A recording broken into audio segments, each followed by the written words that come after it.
안녕하세요. 임승우 목사님의 묵상 이사야 19장 제목 애굽의 정신은 무너진다.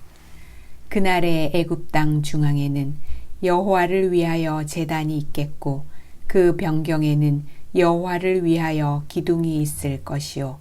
이사야 19장 19절. 애굽의 정신은 쇠약해진다. 애굽은 세계 4대 문명의 발상지이고 당시에도 최고의 문화를 꽃피웠던 곳이었습니다. 나일강은 그들을 풍요롭게 하는 젖줄이었고 애굽의 왕인 바로는 신의 아들임을 자칭하는 존재였습니다. 바로는 여호와가 누구인가? 나는 여호와를 알지 못한다 라고 말했습니다. 이것이 애굽의 정신이었습니다. 이런 정신은 그들의 우상과 사고체계, 경제활동 전반에 배어 있었습니다. 그러나 여호와께서는 빠른 구름을 타고 갑자기 급속도로 임하시어 애굽을 심판하실 것입니다.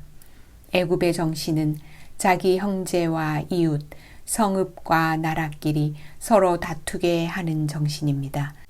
나일강의 범람에 의존하는 그들의 경제체계는 언제나 가뭄이라는 위험 요소를 가지고 있었습니다.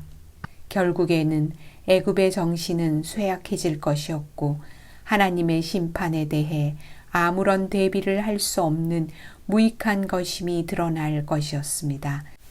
현대인들의 정신을 지배하는 이념 혹은 사조들도 마찬가지입니다.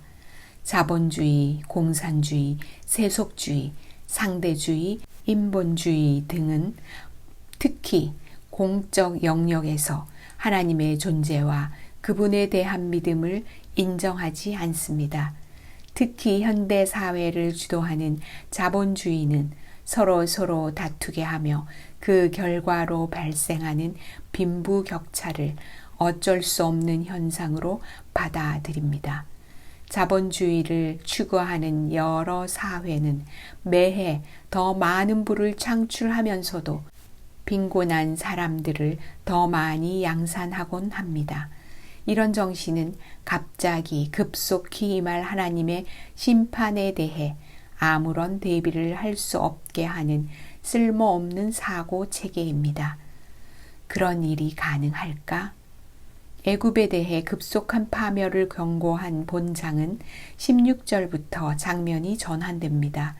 16에서 25절에 그날에 라는 말이 6번이나 사용됩니다.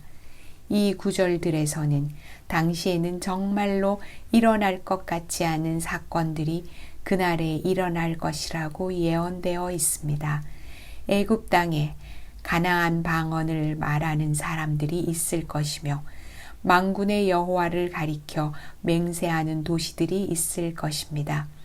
애굽 땅 중앙에 여호와를 위한 제단이 세워지고 여호와께 부르짖는 사람들이 있을 것입니다.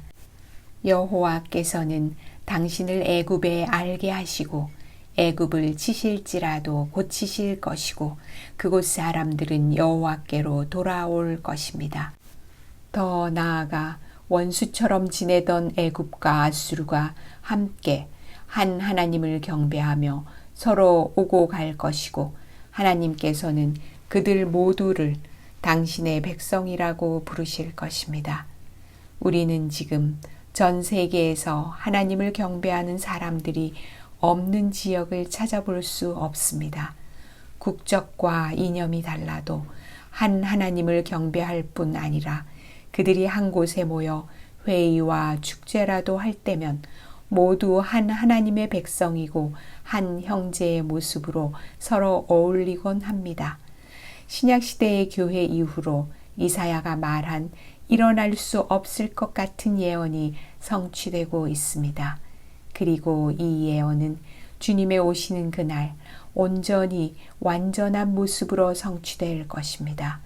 성경의 예언은 우리의 생각했던 것을 훌쩍 뛰어넘는 모습으로 반드시 이루어질 것입니다. 기도. 이사야의 예언이 오늘 우리가 섬기는 교회에서도 성취되게 하소서. 아멘.